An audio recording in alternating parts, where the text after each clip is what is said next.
Hoy una sesión que yo creo que es súper importante para el proyecto que tenemos entre manos, porque, bueno, como veremos, de alguna forma habrá que acondicionarlo para hacerlo habitable, ¿no? Y esto implicaría una serie de servicios que, por mucho que queramos reducir las necesidades mediante los sistemas pasivos, que ahora veremos algunos ejemplos de ello, necesitaremos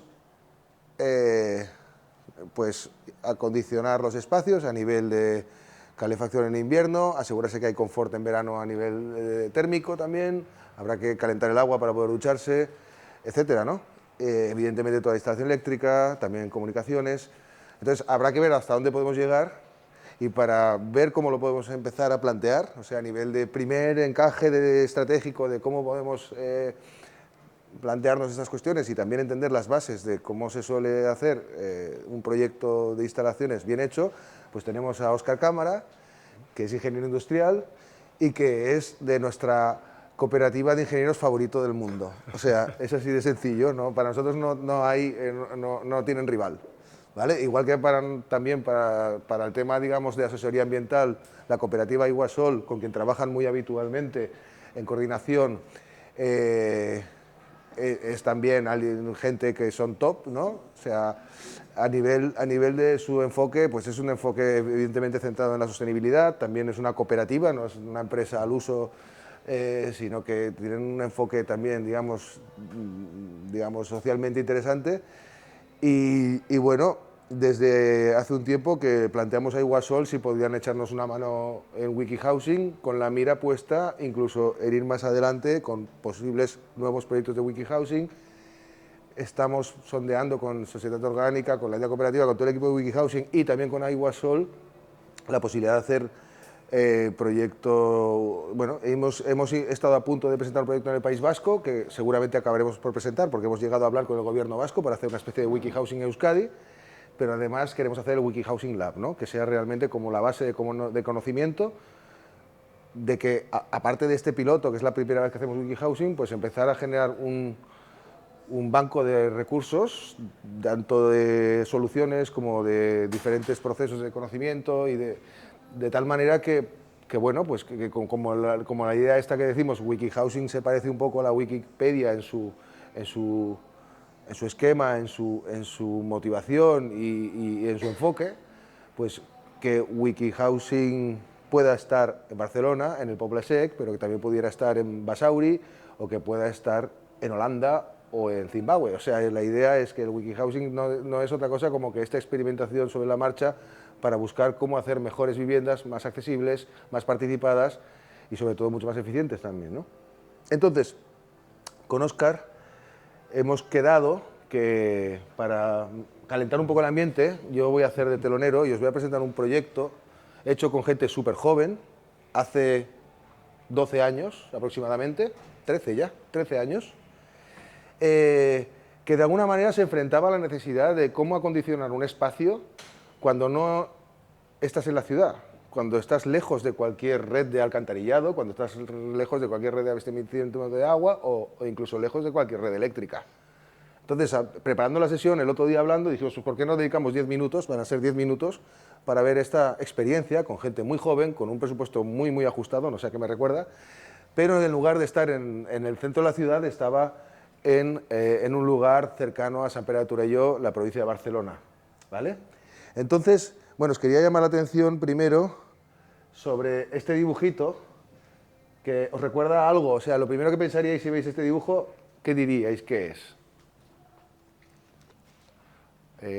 ¿Un palacio gótico? No, ¿no? Una nave, ¿no? Exactamente. O sea, todo esto nace de un grupo de frikis maravillosos, ¿vale?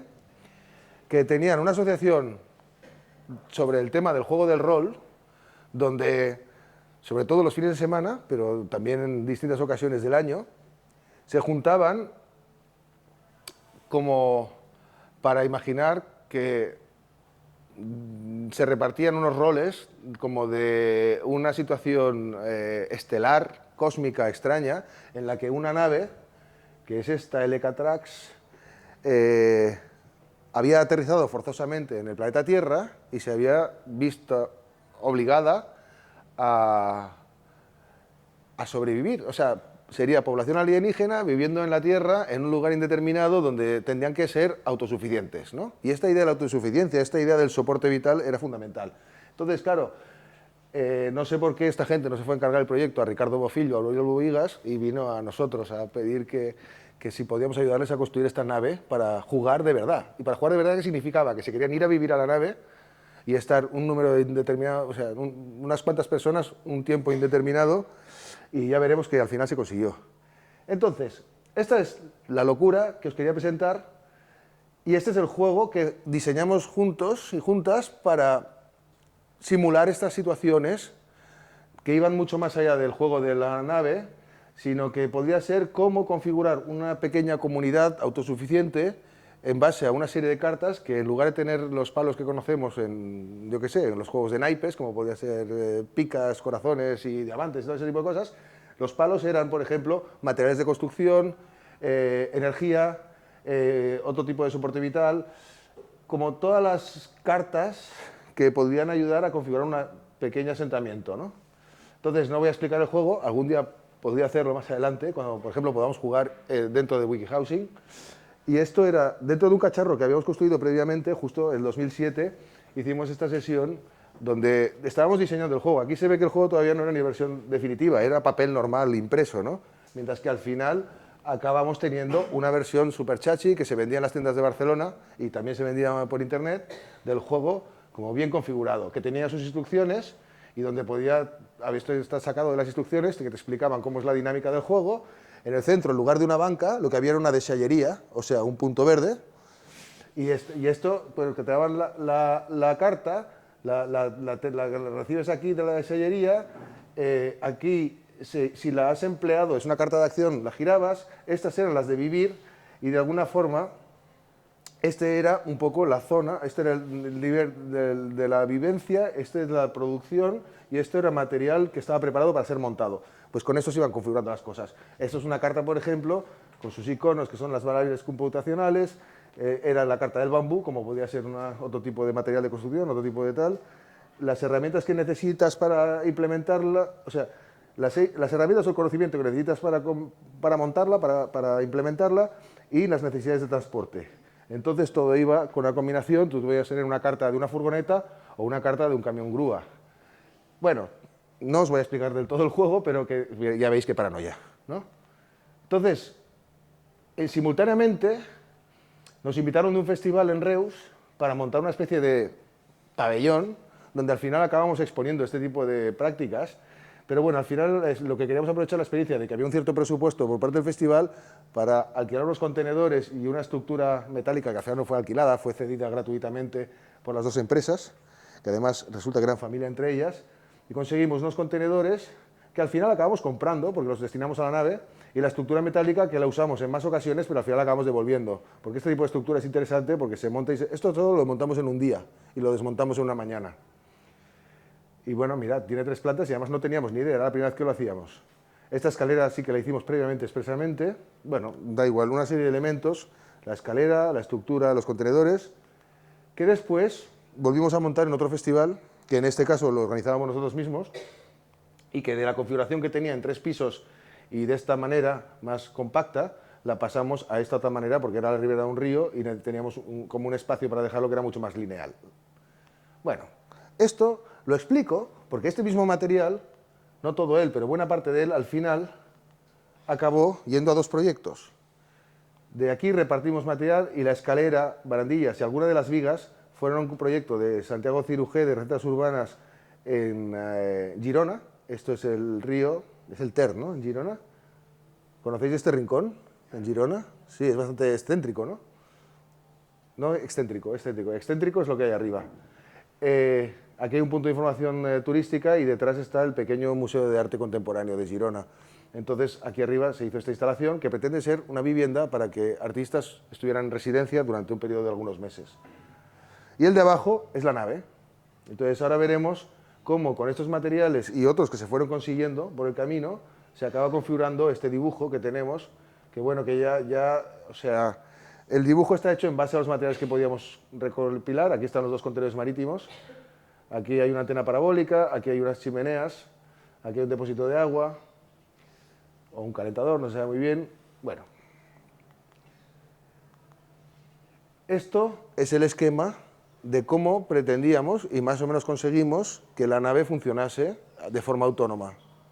Y de esto va la clase de hoy, o la situación de hoy, ¿no? O sea, vamos a pensar no en el hecho construido, no si la nave tiene una forma u otra, sino que podemos recoger agua de lluvia, podemos generar electricidad por placas fotovoltaicas, o podemos tener agua caliente sanitaria solar también. En este caso montamos unas fresqueras con frigoríficos reciclados, que les quitábamos la parte de atrás para que estuviera en contacto con la temperatura del terreno, porque esto estaba empotrado en el terreno, y la parte de delante permanecía, bueno, con una puerta practicable y totalmente aislado, que daba a la cocina, y luego un espacio polivalente que podía ser vivienda y podía ser local de juegos. Teníamos váteres secos, había un huerto que a su vez se alimentaba del tratamiento de aguas grises que iba a través de plantas que se solucionaba la fitodepuración del agua. Luego después tenía esta galería que veíamos en este esquema, ¿no? Donde se ve que esto de delante es como una galería que en invierno se puede cerrar con material transparente. Esto era PVC transparente y entonces actuaba como trampa de calor por efecto invernadero. Entonces el cacharro estaba empotrado en el terreno, por lo tanto tenía como conexión con la inercia térmica del suelo y el aislamiento del suelo, por decirlo de alguna manera. Además estaba conectado mediante viruta de corcho. Luego esto iba tapado con unos paneles aislados y por delante tenía la trampa de calor, que es una galería. Pero en verano esta galería se convierte en un porche. Luego estos eran protectores solares para que la radiación en verano no llegue al cristal, que en invierno sí que llegaba y por lo tanto también contribuía, y encima iban las placas fotovoltaicas y todo esto necesario. Bueno, y finalmente, muy importante también, era la conexión en telecomunicaciones con una antena que estaba conectada al primer nodo de una cosa que ahora es muy extendida, que se llama Gifinet, que es una red comunitaria de acceso a las redes, o sea, de compartición de datos y de Internet y de todo esto. Y que justo el nodo original, que está hecho a mediados de los 2000, es justo en San Pere de Torelló. Bueno, pues esto es primero hacer el agujero para encajar en la nave. Cuando el agujero está hecho, un sistema de cimentación sencillo ejecutado por los propios participantes. También los albañales, que le llamamos como los tubos que recogerían el agua, que luego está destinada a ser llevada a la zona de fitodepuración, porque aquí no hay conexión a una alcantarilla, no hay tampoco un pozo negro, no hay, digamos, aguas negras, no existe. Y luego el montaje, como veis el material es el que veíamos antes. Contenedor por aquí, la estructura está por acá, y luego tenemos una especie de casetas de obra reutilizadas, ¿no? Perdón. Bueno, más de lo mismo. Esto se monta relativamente rápido y esto es una situación más avanzada. Aquí, por ejemplo, había una primera placa puesta aquí simplemente apoyada con unas escuadras que luego, más adelante, se fue mejorando y acabó habiendo, en lugar de una placa, varias. Aquí los dos contenedores, lo que decíamos de cómo se conecta con el terreno. También esto es una fase intermedia, no estaba terminada para nada. Aquí se hace el revestimiento para proteger de la radiación solar en una especie de fachada ventilada que además soluciona arriba esas zonas inclinadas 45 grados para poner las placas fotovoltaicas. Y aquí, si veis, hay una especie de lucerna o de ventana corrida en una separación que hay entre el contenedor y las casetas de abajo. Entonces esto daba mucha luz natural. Era un problema de aislamiento, sí, luego creo que se mejoró, pero básicamente es una forma de meter mucha luz natural, como veremos luego. Eso es un poco como fue quedando cuando está casi terminada. Veis que la mayor parte de los elementos que queríamos están puestos. Aquí de repente le ha salido una nave, ha venido de otro planeta también, una nave de forma de araña, pero esto es otra historia. Y aquí lo veis por dentro, mucha luz natural. Y bueno, y no me quiero enrollar más, o sea, la historia es que al final, bueno, aquí evidentemente todos los elementos importantes era una estufa que podías quemar la misma leña que tenías nada más salir de la nave, o sea que a nivel de calentar el invierno o de calentar agua, ya se ve además que se emplea también para calentar agua, también se estaban empleando los materiales de kilómetro cero y renovables, ¿no? Y esto es un poco esta aventura. Aquí se vivió durante años, vivieron creo que durante 4 años, si no recuerdo mal, y se desmontó, estuvo como 3 años más montada hasta que se desmontó y se usaba temporalmente, pero llegaron a nacer niños aquí. Y luego, bueno, lo que pasó al final es que la gente que vivió aquí acabó montando una agricultura agroecológica y dejaron de usar tanto los juegos de cartas, para, que, no, que siguen haciéndolo, pero se han concentrado más en la producción de alimentos y cosas así. Y ya para acabar, ver que esto al final formaba parte de un montón de proyectos. Aquí tenemos el que hemos visto, aquí tenemos el otro que hemos visto. Entonces son proyectos que al final se acaban haciendo por todo el territorio del Estado español y el sur de Francia también, que tenían que ver con la gestión de estos materiales que iban mutando y iban cambiando de un sitio para otro. Sencillamente para que veáis que daba para pasárselo bien. Y esto es el aspecto que tenía durante un tiempo esta estación espacial, donde, como digo, apareció esta araña que venía de Sevilla y montamos esta cúpula geodésica para hacer eventos. Y bueno, y la gente cuando bajaba por la montaña de excursionismo decía, venimos toda la montaña discutiendo qué coño hacéis aquí, qué es esto, ¿no? Y decían, la teoría más extendida es que estamos rodando una película de ciencia ficción. Y ya está, con esta introducción un poco juguetona, bueno, quería haceros reflexionar sobre la posibilidad incluso de ser completamente autónomos, ¿no? Luego, más adelante, también hicimos una vivienda para un marinero y una diseñadora de ropa en la zona de Tivisa, interior de Tarragona, que también era totalmente autónoma. Y como además era, después de hacer esta, teníamos un poco de conocimiento. Y el formato era súper diferente, porque era aprovechar una antigua ruina que tenía paredes así de gruesas, que entonces tenía como unas capacidades térmicas muy típicas de las masías y de los edificios antiguos, con muchísima inercia térmica, y entonces fue cómo sacar el máximo provecho de esa ruina, pero también implementándole sistemas de fotovoltaico y haciéndole incluso alguna extensión tipo galería con madera y tal, conseguir que la casa sea totalmente autónoma. Bueno, pues ahora viven allí, no está conectada a ningún tipo de red y no es como esos sitios que están con energía solar y dicen no, no conectes en la lavadora porque salta toda la luz. No, allí ponen lavadoras, hacen todo lo que haga falta, pero también porque es un lugar con muchísima radiación solar, pero consiguen también funcionar sin estar conectados a ningún tipo de red, ¿no? Les parece interesante el tema, ¿no?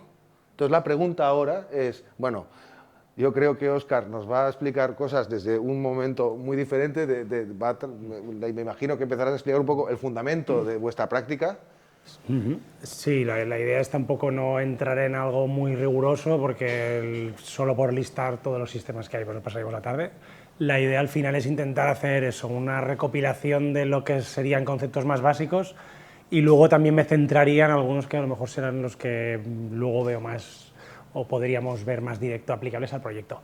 Pero bueno, sí, bueno, he reciclado las presentaciones también en la dinámica un poco del curso. Le he robado las presentaciones estas que hizo un compañero de Guasol, Uriol, que hicimos para la Generalitat, para el Departamento de Infraestructuras, y era orientada a instaladores y mantenedores de temas y equipos de climatización. Entonces, habrá un montón de cosas que tampoco no hace falta que entremos mucho, porque son instalaciones pensadas eso para grandes edificios y tal, pero creo que hay bastante material para poder hacer eso, una introducción un poco de lo que son los conceptos básicos de sistemas y luego algunos más concretos.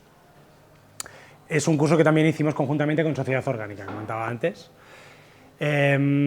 Antes de entrar un poco más en detalle y esos conceptos previos, siempre es bueno hacer un paso atrás. Imagino que lo habréis ido haciendo en otras sesiones, ¿no? Pero al final es muy fácil centrarnos únicamente en el edificio, la casa, lo que queremos hacer como problema, y luego los vamos sumando, y cuando miramos y levantamos la vista el problema se ha vuelto enorme, porque tenemos un montón de cosas que por sí solas más o menos funcionan, pero en conjunto acaban siendo un problema. En ese sentido, el enfoque desde un punto de vista de metabolismo urbano, de buscando ese símil con lo que sería un organismo, ese funcionamiento metabólico, ¿no? Las ciudades, las casas, pues no dejan de tener toda una serie, no dejan de ser consumidores de una serie de elementos, ¿no? Energía, materias, alimentos, agua, y en el proceso de funcionamiento de su día a día, de vivir en esos edificios, en el fondo eso, de la vida en ciudades o en casas, acaba generando toda una serie de residuos que al final, pues eso, CO2, agua que va al alcantarillado, residuos. En general, a nivel individual somos más o menos conscientes, cada vez lo somos más, pero aún así hay montones de cosas que en pequeña medida y en local pueden parecernos que no es en exceso, cuando nos juntamos y lo hacemos a gran escala, pues empieza a ser ya un problema y al final pues nos encontramos en el escenario que estamos actual, que bueno, hay que ver un poco cómo vamos. Lo que veis aquí abajo es en la misma línea, un ejercicio que se hizo para una nueva promoción que se está haciendo en lo que era la antigua fábrica de la Mercedes en Barcelona, cerca de la Sagrera, y entonces es una gran extensión, de las pocas grandes extensiones que quedan en Barcelona, en las cuales se recalifica todo, se empieza a tapar y se va a hacer una gran estación de trenes, y aún así van a aparecer un montón de equipamientos. Entonces aparece esa gran superficie de terreno y en ese momento pues las empresas promotoras que empiezan a hacerlo pues muestran cierta sensibilidad o quieren plantear hacerlo más o menos bien. Entonces se empiezan con esos análisis y bueno, se hizo un potencial análisis de lo que supondría esa zona, esa promoción a nivel de eso, de consumo de materias, energías, que sin toda una serie de metodologías, procesos, que ya iremos viendo, pues es alto y con eso se intenta reducir, pero aún así no deja de ser significativo al final ese impacto. También en esa visión global y pensando en esa promoción concreta, pero al final podría ser un edificio concreto y viendo el conjunto, hay que empezar a incorporar, aunque no es fácil porque la dinámica en general es eso, es muy individualista, es el ir con la óptica de que no es solo una intervención, sino que debemos plantearlo como un conjunto y por lo tanto cuando analizamos el entorno no solo lo hemos de mirar alrededor para ver cómo nos afecta, sino también ver qué sinergias pueden aparecer entre unos edificios u otros, siempre buscando eso, reducir al máximo el impacto de esa actividad asociada a la construcción que desgraciadamente acaba siendo inevitable y a día de hoy es muy elevado ese impacto. Entonces, en ese caso también, por ejemplo, pues se hacía todo un mapeado de toda esa zona desde diferentes enfoques, analizando un poco en qué zona estamos, qué problemáticas tienen, qué necesidades tiene, de cara a poder ir haciendo ese análisis y poder hacer ese proyecto pensándolo y adaptándonos a ese contexto. Y se puede hacer todo lo amplio que se quiera, pero al final va desde analizar potenciales recursos a nivel de renovables, a nivel de aguas, a nivel también de interacciones y actividades con el resto del barrio. No solo se trata de pongo mi casa y ya está, sino también ver si es una casa, va a vivir personas, van a tener una serie de servicios. Si resulta que en esa zona faltan servicios de algún tipo, pues pensar si se puede hacer esa nueva promoción, de manera que se puedan promocionar y generar ciertas sinergias. Entonces, bueno, más que nada era eso, una visión global como punto de introducción, que luego ahora ya nos vamos a toda una parte más, ya veréis, más técnica y más teórica, que al final es cómo funciona, cómo puedo climatizar de forma activa mi vivienda, que, bueno, es un poco rollo, pero bueno, ya veremos a ver cómo lo hago. Más o menos ya lo ha comentado, pero en el fondo partimos de cuando construimos una vivienda necesitamos cubrir toda una serie de necesidades básicas. Esas necesidades básicas han ido evolucionando mucho durante los años y se han ido tecnificando desde las casas del siglo XIX, en el cual a nivel de servicios era casi lo básico, tienes una chimenea y sin desprestigiar en absoluto la tecnología del XIX, o sea, tenemos una solución súper fantástica e integrada en la cual nos está dando calor, nos está dando luz y además nos sirve para cocinar. Todo en uno, utiliza combustibles como la biomasa, que sería la leña, por lo tanto, con un impacto relativamente bajo, fácil de construir, autoconstrucción local, o sea, una maravilla, con sus limitaciones y todo lo que queramos. Que de hecho, si nos ponemos a pensar, tampoco no ha evolucionado mucho desde lo que sería alguien dentro de una cueva en el año no sé cuántos, en el cual más o menos tenía las mismas necesidades y las solventaba más o menos igual. En el siglo XX aparecen todo un montón de soluciones y de técnica, lo que nos permite aumentar nuestros niveles de confort y necesidades hasta niveles espectaculares, y eso acaba haciendo que las casas, todas las casas, seguramente en las que vivimos todos, están llenas de montones de cosas, muchas veces aproximaciones extrañísimas para resolver nuestras necesidades del día a día. Las más básicas serían desde calentar agua, a enfriarnos, calentarnos, porque tenemos televisores, microondas, bueno, no hace falta que os diga porque vivís todos en casas de estas, pero al final son soluciones muy complejas, difíciles de construir, de reparar, de mantener, que tienen altos impactos en muchos sentidos, que consumen energía. Eso sí, estamos a unos conforts y unos niveles espectaculares y tenemos un montón de servicios.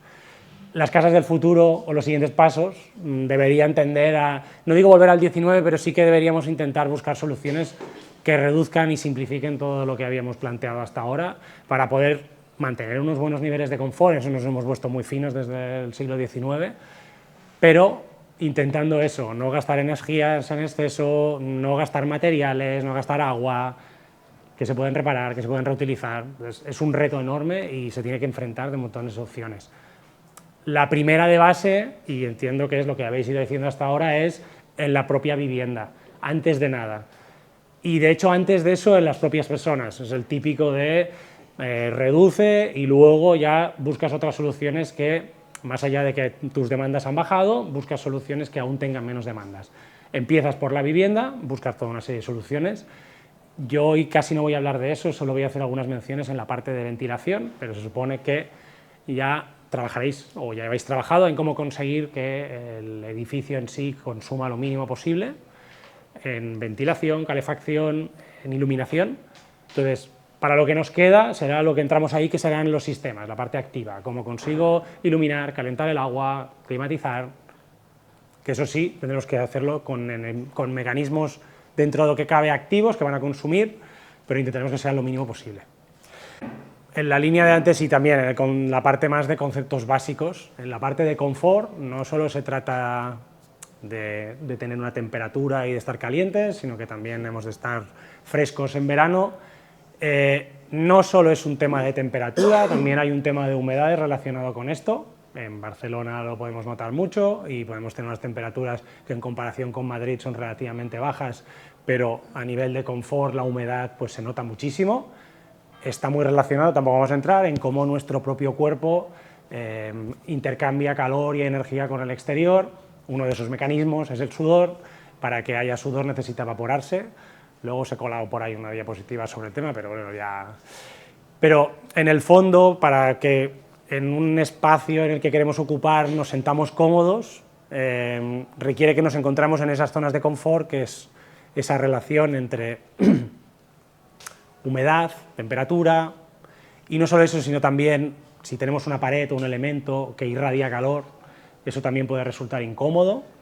Por lo tanto, no es lo mismo que calentemos una sala con aire caliente, no es lo mismo que la calentemos con un suelo radiante, con una chimenea, porque tenemos otros factores. La tabla esta, sí, ahora me estaba viendo, hace referencia a eso, o sea, puedo tener una zona con un elemento radiativo, que podría ser eso, una estufa o otro elemento, y me puede resultar molesto. Luego también a nivel de calor, pues eso, no es lo mismo la calefacción por aire que se queda en la zona de arriba, que nos puede acabar molestando a la cabeza, de otras soluciones, por lo tanto eso también hay que tenerlo en cuenta. Hay soluciones técnicas que serán más o menos fáciles, más o menos económicas, pero a lo mejor, pues eso, climatizan de una forma u otra que no es tan confortable. Luego además también hay un factor individual de las personas y además también un factor relacionado a lo que están haciendo. No es lo mismo una persona que esté haciendo una actividad física intensa, de alguien que no, edades, gustos, por lo tanto no es trivial. Esto es lo que os hablaba antes, paso sin más, pero bueno, hace referencia a lo que hablaba antes de la humedad. El aire que nos rodea no está mezclado, está con agua, entonces ese agua o la cantidad de agua que tiene está relacionada a la propia temperatura del aire, de ahí el tema de que condense, del rocío por las mañanas. Entonces, cuanto más caliente está el aire, más capacidad tiene de incorporar agua. Entonces, la humedad relativa, el que estamos acostumbrados a utilizar, el tanto por ciento, básicamente lo que nos dice es que si estamos a un 50% de humedad, significa que para la temperatura que estamos, aún podemos añadirle un 50% más de agua. ¿Qué significa?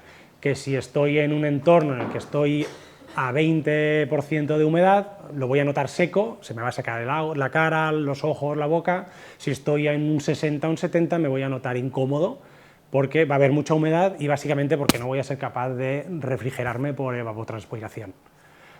Esto es el psicométrico, que al final, bueno, es un diagrama que alguien se curró muy majo, en el cual hay un montón de información que básicamente nos permite irnos moviendo e ir sacando nuestra posición, si estamos en un punto concreto, pues saber qué tan lejos estamos de la saturación, a partir del cual ya no aceptaría más agua, y sirve, entre otras cosas, para ver nuestra situación de confort y tal, pero sobre todo en sistemas, nos permite, por ejemplo, calcular cuánto he de enfriar el aire para deshumectarlo. En los sistemas, luego hay alguna referencia, tenemos pocos mecanismos para extraer el agua, entonces uno de ellos es enfrío el aire. Si enfrío el aire me muevo así, llego hasta la zona de saturación, significa que como la temperatura de ese aire está más fría, ya no acepta más agua y empieza a condensar. Yo recojo ese agua, la reutilizo, la tiro, lo que sea, y vuelvo a meter ese aire dentro de la sala y ese aire ya está más seco y entonces a nivel de confort y de todo, pues es más agradable. No me meto aquí porque ya es... Hay herramientas específicas como esta que hay de la Universidad de Berkeley que nos permite marcarnos las zonas de confort y realmente pues, podemos ver dónde estamos y la situación aquello es confortable y qué rangos tenemos de humedad, temperatura y tal. También los mismos de Berkeley o otras hay herramientas de este tipo que son también muy chulas que nos permiten ver el rango de confort en una localización concreta durante todo el año. Tiene bastantes, entráis, le podéis pasar un archivo meteorológico, pero si no también podéis buscarlo y descargarlo y al final te acaba dando rangos para el año, el mes y tal, en el cual te dice si estarás cómodo o no. Entonces, eso también nos puede dar una pista. Si vamos a Barcelona seguramente y hemos estado aquí, pues conocemos cómo va y en verano cómo va, pero si es otro emplazamiento y no tenemos información de las condiciones de confort, con este tipo de herramientas nos da una información y con eso tenemos una pista de si lo que vamos a necesitar es calentar el aire, deshumectar el aire, refrigerarlo y también estrategias. En Madrid, por ejemplo, el ambiente es muy seco, se pueden utilizar torres de refrigeración. En Barcelona el ambiente está muy húmedo, las torres de refrigeración no son muy efectivas. Las torres, después si un caso nos giramos, hay varias por aquí, pero es una estrategia típica que sirve para enfriar agua, que básicamente es con unos atomizadores lanzo el agua en gotitas, las gotitas se evaporan parcialmente, lo que cae abajo son gotas que ya se han enfriado porque parte del calor lo han usado para evaporarse y las recogemos. En el proceso, si el ambiente es seco y se puede hacer ese proceso, lo único que está pasando es que estoy evaporando agua del circuito y la tengo que reponer, pero no gasto energía. En Barcelona esto no funciona tanto, tiene que haber un ventilador, por lo tanto gasto más energía en el proceso y ya no interesan tanto. Luego otro tema es que en las torres es lo típico de que puede aparecer la legionela y entonces tampoco nos mola tanto porque a la legionela le encanta estar a 30 grados en agüita y tal y aquello es perfecto. Entonces hay que ir a hacer inspecciones y tal. Un proyecto en el que participamos que es Novelia, que intentaría juntar todos estos conceptos, aunque no deja de ser un edificio de oficinas monstruoso en Ruanda, pero a nivel de arquitectura y de proyecto pues intentaba reducir el impacto visual con la construcción, no tenía sistemas activos, o sea, no hay un sistema que consume electricidad con un compresor tipo aire acondicionado, sino que era un sistema en el cual se promovía la ventilación cruzada, el aire que entraba por un lado y salía por el otro lado del edificio, y luego, sí que es cierto que había algo, por las noches se cargaban unos acumuladores de agua con frío que se utilizaban después. Luego también tenía, y era curioso, que en este caso en Kigali está encima de un acuífero, entonces está prohibido que los edificios lancen agua no tratada afuera. Entonces el propio edificio tenía que incorporar algún sistema de manera que tratara todo el agua que estaban consumiendo para que luego cuando lo inyectara fuera agua limpia, porque eso sí no estaban contaminando su acuífero. A nivel de trabajos, pues bueno, estos tipos de diagramas y tal son relacionados a ver eso, las condiciones de confort, que los sistemas y el edificio son capaces realmente de cubrir y generar esas condiciones de confort óptimas. Este es el sistema de esquema de ventilación cruzada de un lado a otro y por la noche, que la temperatura es más baja, un sistema de frío tipo una nevera, está calentando agua que se acumula en un tanque y luego durante el día, cuando hace falta, ese agua se utiliza para acabar de refrescar todo, en este caso, el techo de los edificios y de esta manera, pues bueno, pudieran funcionar solo con ventilación. Otro edificio también en el que hemos participado es un edificio del Patronat de l'Habitatge que está, creo que esto está al lado de Gràcia, estos son los Jardinets. Sí, es Corsa, sí, merci. ¿Qué precisión? ¿Lo pone en algún sitio? Ah, vale, digo yo, coño, ya, bien, que ojo. Bueno, había toda una serie de soluciones, no es tampoco el edificio minimalista por antonomasia y lo que os comentaba antes de cómo simplificar, no, porque es un edificio que incorpora domótica, que incorpora fotovoltaica, que incorpora recuperadores de calor, y aunque eso, intenta hacer toda una serie de soluciones inerciales, de ventilación, de fachadas ventiladas y tal, pues intentaba reducir también impacto. Cuando nos ponemos a cumplir la normativa, los contextos, los requerimientos y todo, pues bueno, a veces se vuelve muy difícil realmente hacer edificios minimalistas, que sería lo ideal. Bueno, ya más centrándonos, si esto ha sido divertido, centrándonos más en tipologías de sistemas y tal, a nivel de clasificación, más o menos lo que tenía como intención hoy era un poco que os familiarizarais a nivel de nomenclatura, porque hay un montón de cosas, pero bueno. A la hora de climatizar el edificio, y cuando digo climatizar es hacer frío o calor, lo podemos separar o lo separamos en diferentes partes, y cada parte tiene sus rollazos. En la parte de producción sería, pues eso, cómo generamos el frío y el calor. Puede ser con una caldera, con una bomba de calor, con una enfriadora, hay muchas soluciones, y eso es la parte de producción. También la producción la podemos estar haciendo dentro de la habitación o la podemos estar haciendo en un edificio que está a 4 o 5 manzanas del edificio. Otra parte importante es la distribución. Si lo estoy haciendo en la habitación, es una estufa de pellets, pues no tiene ninguna gracia, no hay distribución, pero según qué combinaciones puede ser un tema, y ahí pues hay bombas, tuberías, conductos. Luego hay toda una parte que sería la de los emisores, el intercambio, es cómo ese calor o ese frío que he conseguido generar y he transportado hasta ese sitio, cómo lo libero, que es lo que os comentaba antes, que no es lo mismo lanzar aire frío o caliente en una sala, o tener un radiador, o tener un suelo radiante. Entonces eso sería la parte de emisión. Y luego, en algunos casos puede ser muy sofisticada, en otros puede ser una tontería, hace falta una regulación y un control. Todos estos sistemas, el control puede ser que si tengo frío le echo un trozo de leña más, o tengo un sistema inteligente que le mando un mensaje desde el móvil y se arranca en base a no sé qué.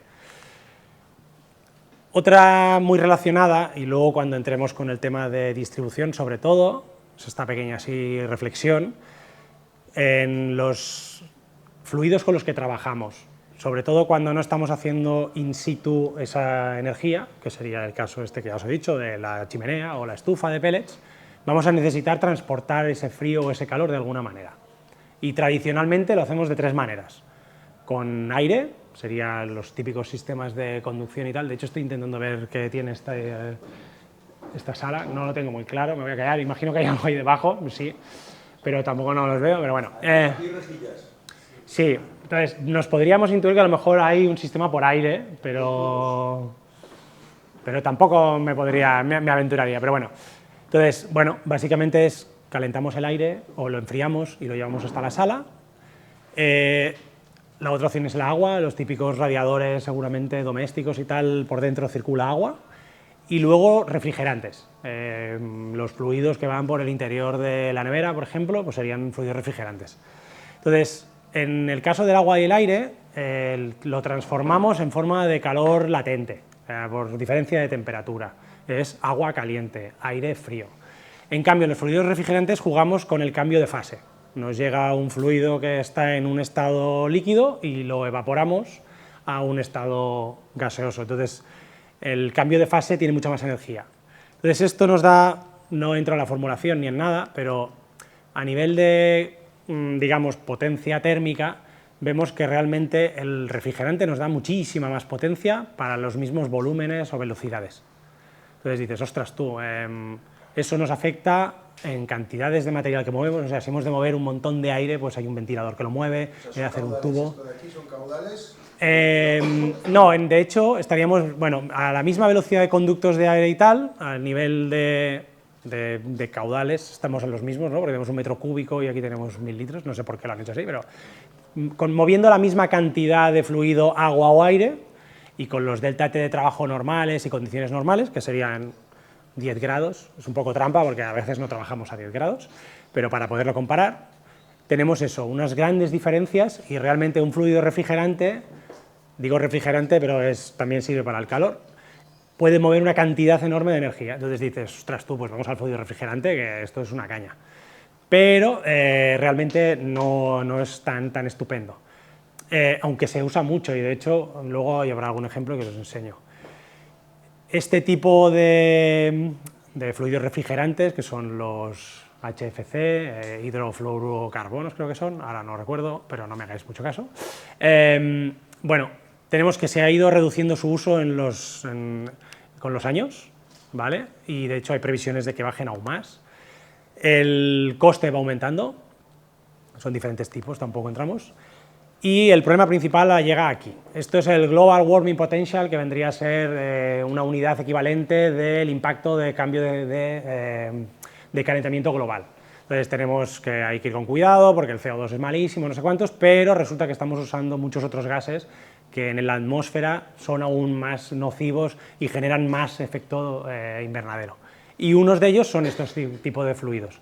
Por lo tanto, a nivel legislativo y de todo, se está intentando luchar para que se dejen de utilizar al máximo este tipo de fluidos, porque en el fondo no es que los estemos liberando ahí como si fuera eso, un coche, pero rellenas el circuito de distribución de todo un bloque de oficinas gigante, metes aquí un montón de litros y eso se va fugando de forma inevitable, y cuando se termina también se fuga, por lo tanto va saliendo. Por lo tanto, al final la intención o el interés es ir eliminando este tipo de tecnología como fluido de transporte de energía. Luego veremos que sí que se utiliza para otras cosas. De sistemas, realmente tampoco voy a entrar hoy en muchas fuentes de generación. Si luego tenéis dudas concretas, vamos hablando, porque hay un montón. Tenemos calderas, y de hecho voy hasta cargarme por el camino solar térmica. De hecho también luego, si queréis, miramos y hay bastantes de solar térmica, pero de las soluciones que os planteo hoy me voy a las bombas de calor, que seguramente es algo que es menos intuitivo, porque realmente una caldera, más o menos, habrá muchos tipos, pero ya os hacéis una idea, tenéis algunas en casa y no tiene mucho más. O una caldera de pellets o de biomasa, pues bueno, son la misma solución, pero en lugar de quemar gas o butano o propano, quemo astillas, pellets, leños. Voy a hablaros principalmente de las bombas de calor, porque luego también lo explico, tienen cierto potencial interés, y luego además sobre todo eso, porque creo que eran bastante poco intuitivas, empiezan a cada vez estar más extendidas, pero realmente tenemos poca información. Entonces, bueno, recopilando, ¿no?, necesidades de un edificio, el tema de calentar, luego hablaremos, también hacen frío, pero bueno, el calentar, enfriar y calentar el ACS es el agua caliente sanitaria. O sea, estas serían como las tres necesidades mínimas que vamos a trabajar en el apartado de lo que diríamos climatización. Bueno, más de lo mismo, no tiene mucho, por lo tanto, en un caso necesitamos añadir calor, en otro extraerle calor, y en el caso del agua caliente, sí o sí, lo que necesitamos es calentarla. Entonces, para hacer eso, podemos hacerlo de dos maneras.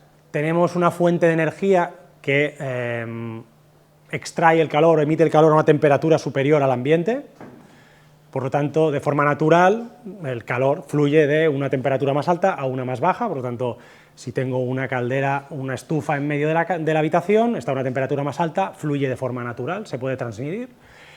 Y el otro es, bueno, es eso, una resistencia eléctrica de baño, de lo que hay a veces en los bares, una caldera, eso sería el efecto normal, en el cual combustibles fósiles, combustibles de origen biológico y luego toda la parte eléctrica. Eso no tendría mucho misterio, no damos mucho en esto.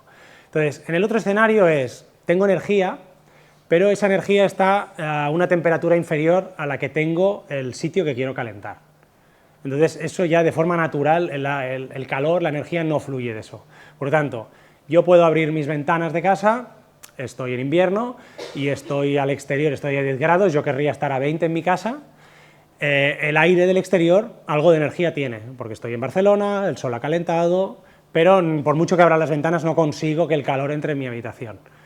Entonces, para extraer esa energía necesito algo por en medio. Y de hecho digo el aire, pero habrían otras opciones. El suelo, por ejemplo, es una superficie muy grande, con mucha inercia, le da el sol, tiende a tener una temperatura más o menos constante, pues también sería una potencial fuente, o incluso el agua. Entonces, bueno, el problema es eso, que la termodinámica es muy caprichosa y no fluye del exterior hacia el interior como querría.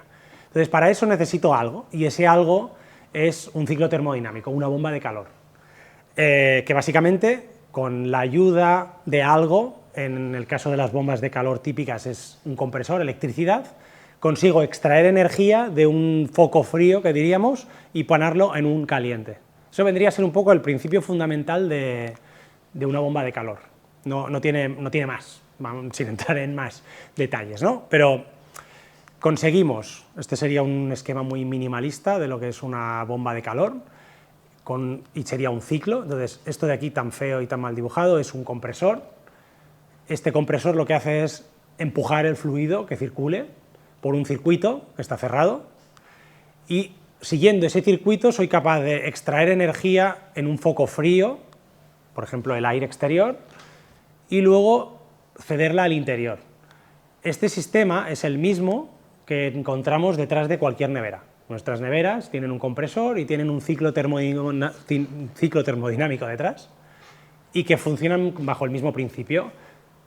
Lo único que en el caso de una bomba de calor, que lo que querríamos es calentar el interior, en el caso de las neveras lo que estamos haciendo es enfriar el interior de la nevera. Mi nevera básicamente considero que lo que quiero es extraer, por tanto mi nevera, el interior vendría a ser este lado, y mi cocina, donde quiero liberar el calor, sería este lado. Entonces mi nevera tiene un compresor, que es eso que se oye a veces, que básicamente hace circular este fluido. Este fluido que hay por dentro es un fluido refrigerante, como el que hablábamos antes, que son lo peor de lo peor, pero dentro de lo que habrá poco y estará confinado, pero sobre todo habrá poco. Y entonces, gracias a este ciclo, yo voy extrayendo calor de dentro de mi nevera y echándolo en la cocina. Pues siguiendo el mismo principio, lo puedo usar para extraer calor de alguna fuente y utilizarla para calentar. Bueno, lo puedo hacer de forma directa o indirecta, con intercambiador y tal. En el caso que haga esto extrayendo del aire ambiente, es lo que se conoce ahora como aerotermia, que es el palabra que se utiliza mucho, porque se está extendiendo, es fantástico, no sé cuántos, bueno, ya vemos. En el caso que lo extraiga del suelo, se llama geotermia. Normalmente, cuando se habla de geotermia es esto. Hay también lo que se conocería como geotermia de alta entalpía, que sería el rollo de tengo zonas de alta actividad con magma y no sé cuántos en Islandia y estos sitios. No estamos hablando de esto. Aquí simplemente nos basamos en que la radiación del sol incide sobre el suelo, lo calienta, y es tan grande, tiene tanta masa, tanta inercia, y el sol ha ido pegando, que mantiene cierta temperatura y cierta constancia. De hecho, cuando haces una perforación con la perforadora para una geotermia y vas metiendo una sonda de temperatura, te encuentras que hasta los 15 metros sí que van habiendo oscilaciones de temperatura día y noche, pero a partir de 15 metros cada vez se va volviendo más estándar. Y cuando profundizas más, te encuentras que prácticamente se encuentra a 15 grados de temperatura constante. Entonces, claro, un punto en el interior del suelo que está a 15 es interesante, porque en invierno voy a querer calentar mi casa por encima de 15, por lo tanto puedo sacar energía de ahí, pero necesito la bomba, y en verano también me va a servir para disipar, porque estará más fresquito el suelo que lo que estará el exterior. Esto también nos permite aprovechar calores residuales, eso ya sería otra, pero también es un punto. Barcelona y muchos sitios está lleno de lo que se conoce como calor residual, calor de un proceso, de algo que no se puede aprovechar porque está a una temperatura baja, pero aún así es energía. Entonces, las bombas de calor nos permiten reaprovechar esto, y hay muchos proyectos y muchas iniciativas que lo que juegan es a eso. Calores que a priori no se estaban aprovechando y que de hecho colaboran a efectos islas de calor y a calentar la ciudad, pues se aprovecha ese calor, se extrae, y con una bomba de calor lo puede usar para calentar agua. ¿Puedo hacer una pregunta? Sí, sí, no. Está en la mente de mucha gente posiblemente. Tú hablas de ese circuito, ¿no? Y que el compresor básicamente lo que está haciendo es impulsar. Yo tenía entendido que además de impulsar, facilita sí, no he puesto... en el cambio, digamos, de sí, a ver, el típico diagrama creo que está en... Luego os lo busco, pero porque a ver si es... El fluido que está dentro de ese circuito va cambiando de fase. Entonces, yo me aprovecho a que, siguiendo el circuito, lo llevo a unas condiciones de presión que hacen que condense o se evapore, y en ese momento de evaporación-condensación es en el cual yo aprovecho para extraerlo. En el caso de que esté intentando coger calor del ambiente, en el fluido comprimido en esta fase, lo que hago es aprovecharme que lo que pasa por dentro, el circuito, el fluido refrigerante, se está evaporando. Entonces, en ese proceso de evaporación, extraigo energía del ambiente. Luego, esto es una válvula de expansión, que lo que hace es que pierda presión el fluido, que ya estaba con mucha energía después de haber absorbido todo, y entonces, después de esta válvula de expansión y seguirlo moviendo, lo fuerza a una posición en la que lo que hace es que se vuelve otra vez en estado líquido, y entonces lo que hace es condensar, cede calor. Entonces, me aprovecho de este ciclo que una vez que ha condensado lo vuelvo a comprimir para volverlo a dejar en las condiciones óptimas para volver a evaporarse. Entonces, juego a evaporar, condensar, empujando el fluido y de esa manera voy captando el calor de donde me interesa para llevarlo donde me interesa. Luego busco, ahí escondida una diapo sobre el tema, porque es la típica campana que ves y vas viendo ese cambio de fase, que no quería entrar. A ver, si no entraba y si no veíais nada, pues lo dejamos correr y no pasa nada. Bueno, hasta aquí es relativamente bonito en el sentido de, vale, tengo una bomba de calor, es capaz de aprovechar energía a baja temperatura, utilizo electricidad, por lo tanto, digamos que no estoy utilizando combustibles fósiles, estoy utilizando electricidad y vamos a suponer que esa electricidad viene 100% renovable, por lo tanto, hasta ahora, bien. La única pega es que tiene ese fluido refrigerante que puede ser un poco nocivo, pero si lo hago suficientemente bien, no se me escapa y tal, más o menos lo podría controlar. Vale, hasta aquí todo bien. Las pegas. Las bombas de calor son muy dependientes de las temperaturas a las que operan. Entonces, no es lo mismo que tenga una bomba de calor trabajando contra un radiador de alta temperatura, contra un suelo radiante. Y un poco ahora sería hablar de esta parte. Un punto muy largo de tubos que están por debajo de todo el suelo de la habitación y luego se tapa. Entonces, bueno, tiene sus inconvenientes, hay que pensar en qué pones encima, no vale cualquier solución, entonces también es mucho tubo, es más caro, hay que prever si se pincha alguna parte del tubo y poner soluciones. Luego tenemos los radiadores convencionales, que serían estos, el típico, este incluso es ya el ejemplo típico casi del 19 de fundición, ¿no? Pero sería un radiador por el que circula agua, entonces ese agua calienta todo este elemento y este radiador emite calor en forma de radiación a la habitación y algo por convección. Luego también tendríamos, que es bastante habitual, esto es un fan coil, es una especie de elemento que lo que hace es calentar aire y entonces lo difunde, y este de aquí que sería un radiador de baja temperatura que no transmite tanto calor por radiación como sería este, sino que en parte lo hace a través de convección. Entonces, cada una de estas soluciones de transferencia de calor trabaja a unas temperaturas diferentes. Y hay un poco la gracia, ¿no? El suelo radiante es el que trabaja a temperaturas más bajas, puedes llegar incluso a trabajar a 30 grados. Las soluciones de fan coil y de radiadores de baja temperatura y tal, pues un poco más abajo.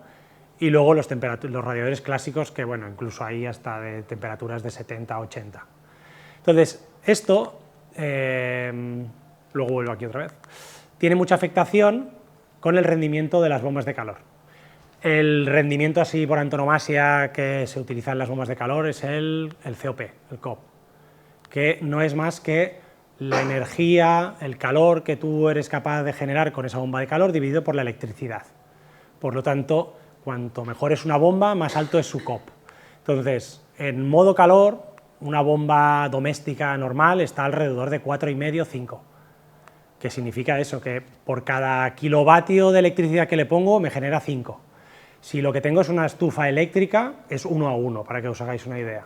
Un radiador, un calefactor de baño, aunque tenga un ventilador o lo que sea, gasto 1 kilovatio hora y produzco 1 kilovatio hora de calor.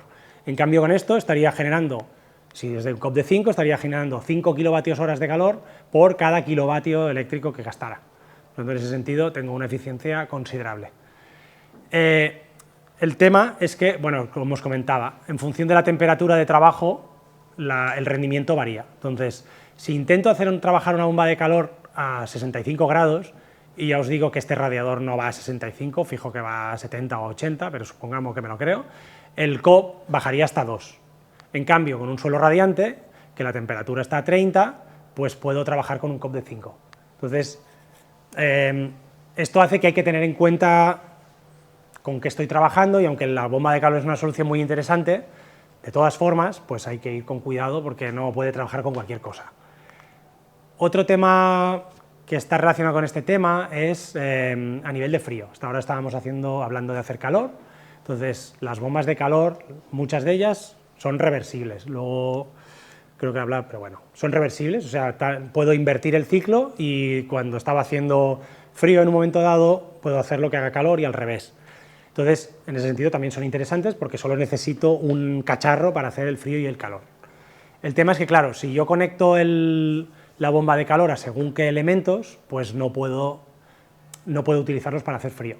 Entonces, bueno, aparte de las que ya son evidentes, ¿no? De un radiador no puedo usarlo para hacer frío, además tengo otros problemas, como por ejemplo en el caso del suelo radiante, que podría ser, que hemos dicho que antes iba muy bien, lo que nos pasa es que nos condensa.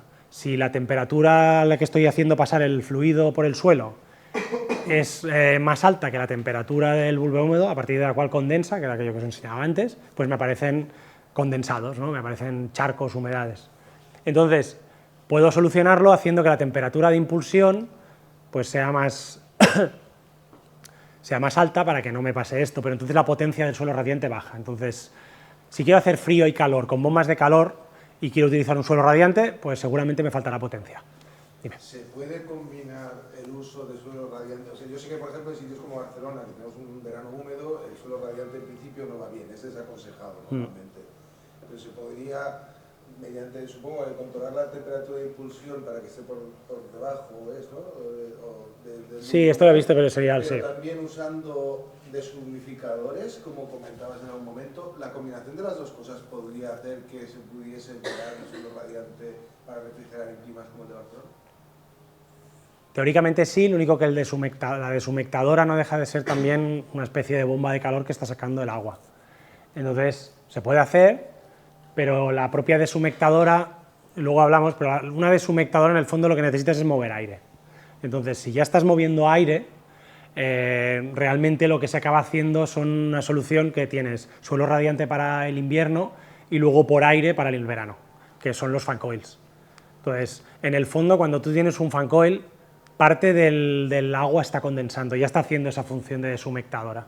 Entonces, si tenemos recursos, capacidad y de todo, o vas a hacer una promoción bastante de lujo, normalmente lo que se acaba haciendo es el suelo radiante más un sistema por aire de fan coils. Sería todo, pero claro, ya es más complejo, dos sistemas, espacios, un control, pero es lo que se acaba utilizando. Las bombas de calor también sirven para calentar el agua. La única pega, lo que comentábamos antes, el tema de las temperaturas de trabajo, porque el agua caliente sanitaria normalmente lo mínimo es a 45, entonces, bueno, la bomba de calor no iría tan bien, pero en el fondo, entre calentar aquello con una resistencia eléctrica, que será eso, un ratio de 1:1, a una bomba que irá mal, pero será 2:1, pues es mejor una bomba para calentarla. Esto es lo que os comentaba antes, ¿no? Que también podemos hacer frío, necesita un trasto de este tipo, que básicamente lo que hace es una obra de valvulería, de manera que invierte el ciclo, y donde antes había puesto el evaporador, ahora pasa a ser el condensador, y donde estaba el condensador pasa a ser el evaporador. Eso está dentro del aparato o fuera, lo hace el fabricante, aquí ya no entramos a ver nada ni nada.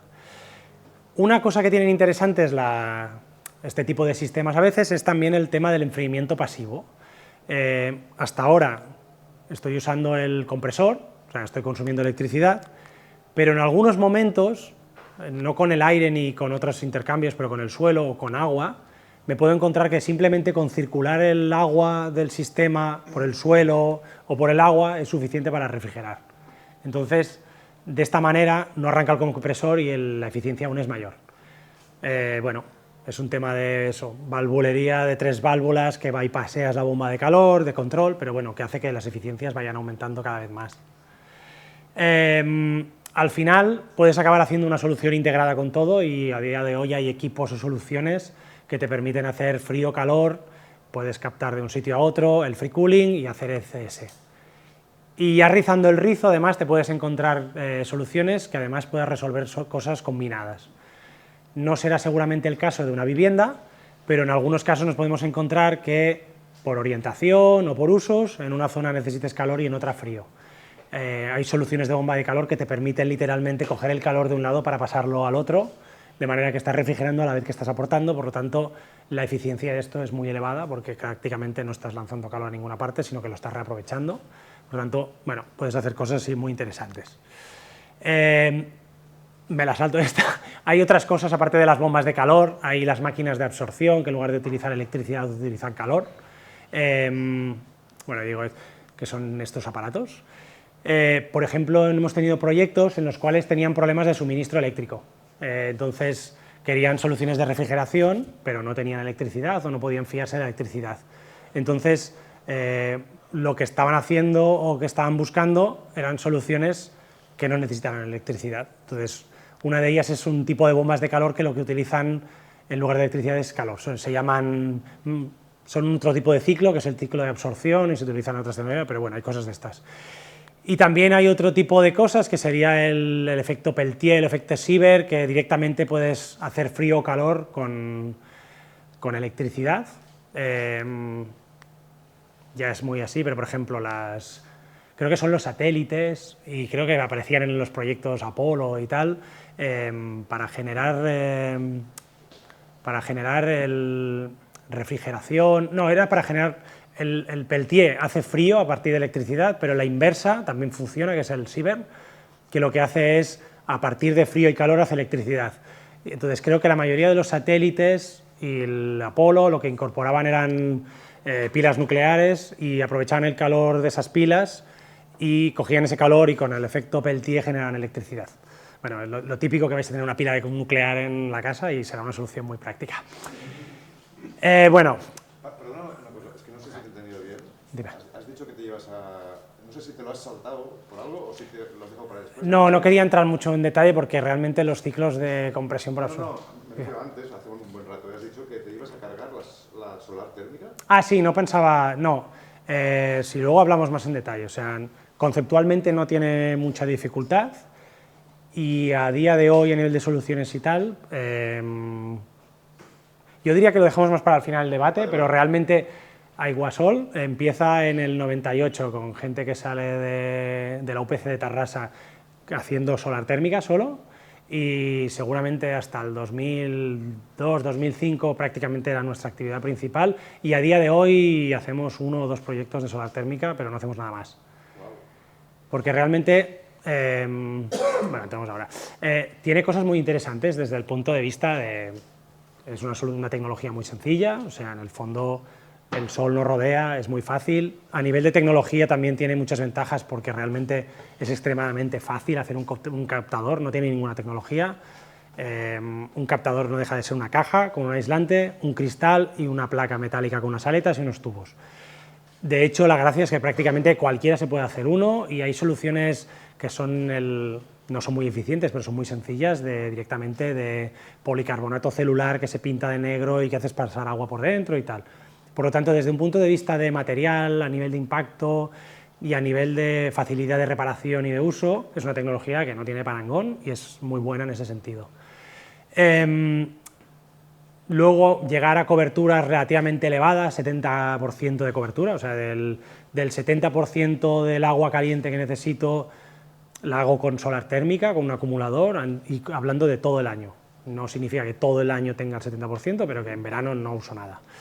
Entonces, a priori es una tecnología muy interesante.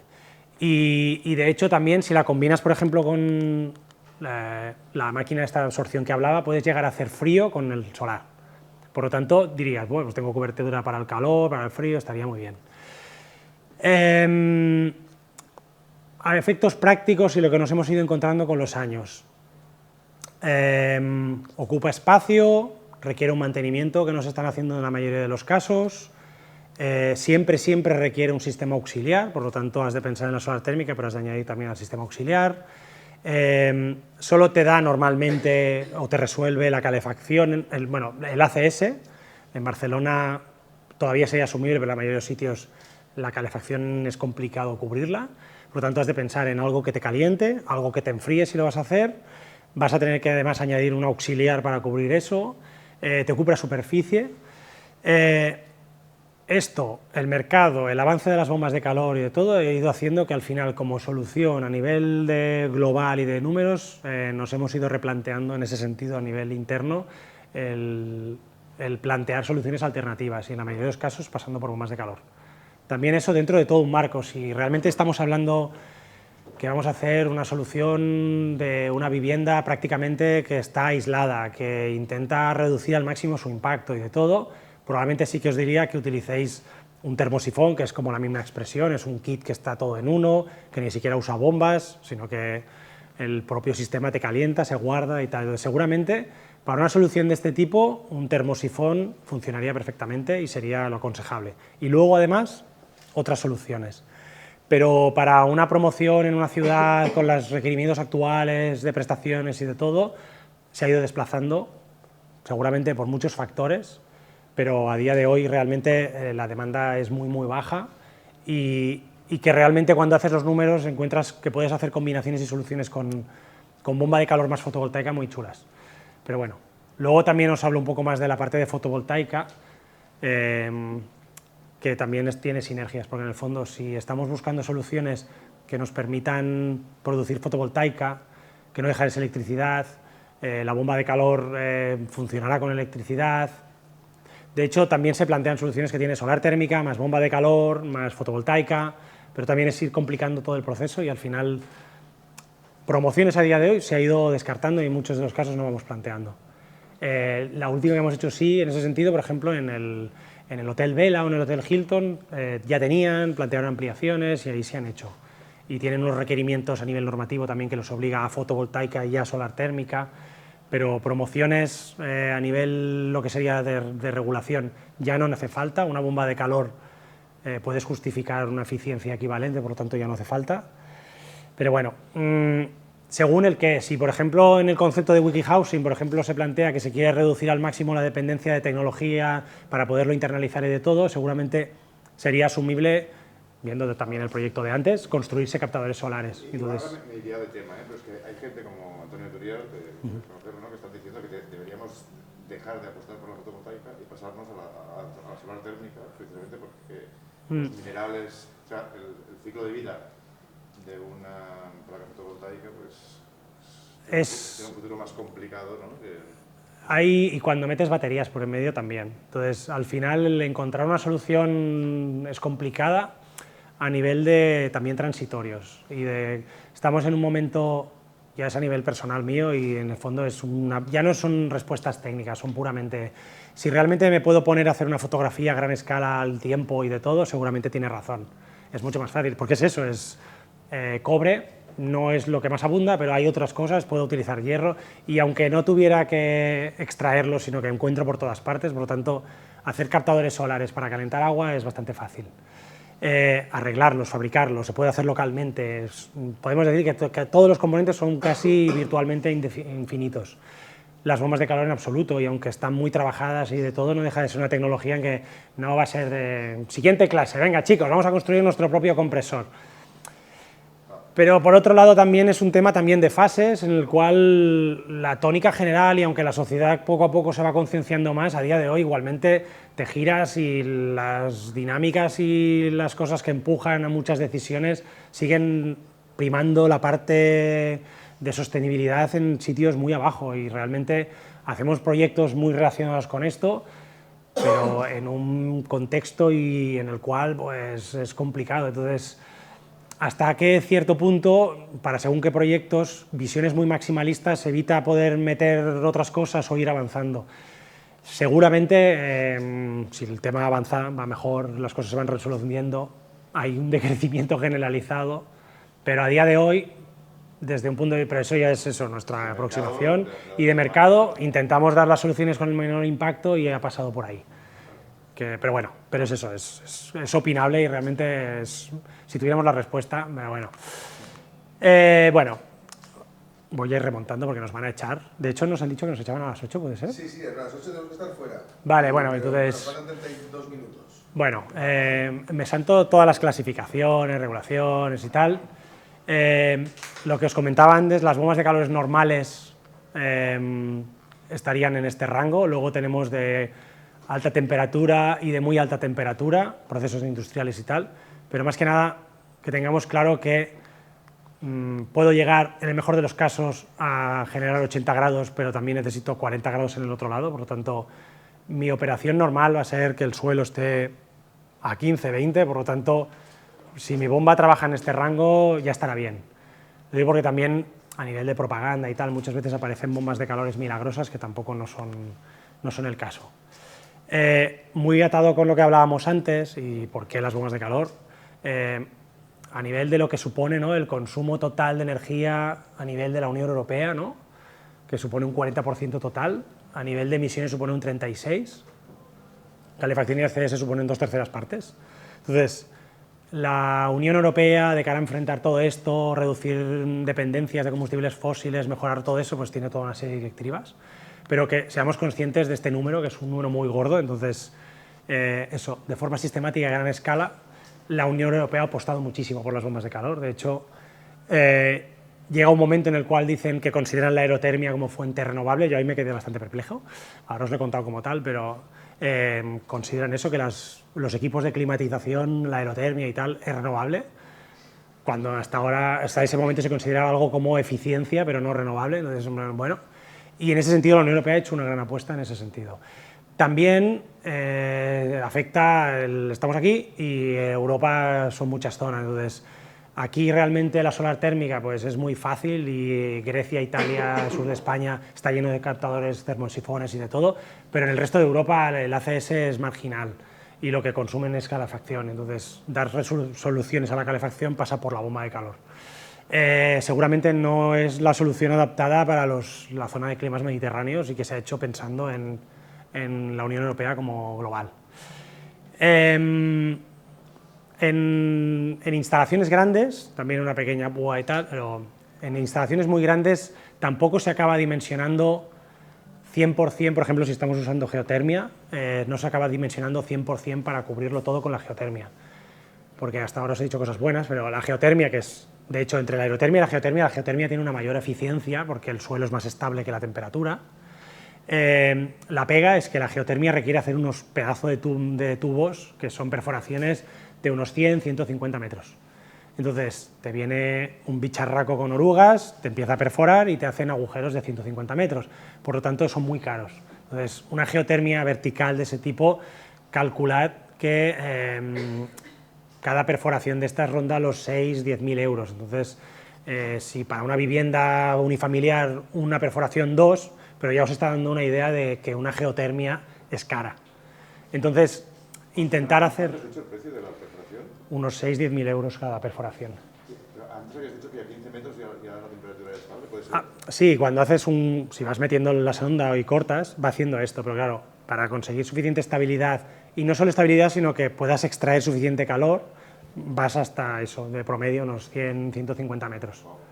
Si te quedas en la superficie, que hay otras tecnologías que son las horizontales, si por ejemplo tienes una excavadora, pues te dedicas a hacer una perforación de 5 metros, metes también un zigzag de tubo y lo vuelves a tapar, eso va, pero no es lo mismo. Entonces, cambio con esos pozos es constante, es muy estable. También has de vigilar, y pasa en el norte de Europa, que si haces menos pozos de lo que toca, se te va congelando el suelo, y van pasando los años y te encuentras que el suelo está literalmente congelado. Y entonces la geotermia funciona fatal. Y eso es porque no se han hecho los pozos necesarios. Entonces, bueno, cuando se hacen instalaciones grandes no se acostumbra a hacer que todo se cubra con geotermia. Entonces es habitual combinarlo con otras tecnologías, con una aerotermia para las puntas, que aunque no sea tan eficiente, pues funciona, o con calderas de pellets u otras tecnologías, que va combinado. Normalmente dimensionas para un percentil 90-98 de calor y como normalmente necesitarás más frío, pues el resto del frío es con aerotermia. Una pequeña, porque voy fatalísimo y tal, no tiene por qué hacerse todo en tu edificio, que eso también es a veces un tema de un cambio de chip, pero estamos muy acostumbrados, y no solo en nuestro edificio, estamos acostumbrados a tenerlo dentro de nuestra casa. En ese sentido yo creo que gas natural ha hecho mucho daño, y en toda la zona de Cataluña todo el mundo tiene su caldera y es lo normal, y compartir la caldera con otros es impensable. En otras zonas es habitual tener calderas centralizadas con todos sus inconvenientes y todas sus cosas, pero es más habitual. Y que sea en formato district heating, que se haga centralizado y luego se distribuya, es muy poco habitual en España. En el resto de Europa lo es más. Y sobre todo lo que eran antiguos países de la ex Unión Soviética y tal, eso está más habitual, porque normalmente hacían pues, una gran central térmica, eléctrica, nuclear, y todo el calor que tenía residual lo canalizaban y lo mandaban a la ciudad para utilizarlo para calor.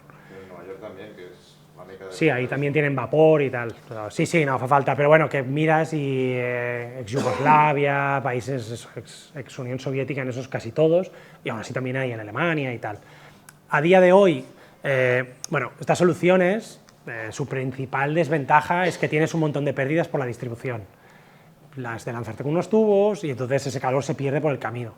Entonces, cuando te sobra, o en aquel momento que te sobraba el rollo este, tengo una central nuclear y bueno, pues no importa tanto, pero si lo que buscamos es eficiencia y que al final el rendimiento de todo esto sea mejor que el de tenerlo en mi casa, pues pasa por aislar muy bien esas tuberías, hacerlo que manden a la mínima temperatura y sobre todo pasa para que el calor que estemos usando sea residual. No tiene sentido tener grandes calderas o grandes enfriadoras centralizadas que lo distribuyan, porque tendremos unas pérdidas por los tubos que hará que al final lo que hemos ganado de eficiencia, porque esto es una super caldera, súper eficiente, súper moderna y tal, no compense. Entonces, solo se utiliza cuando es calor residual.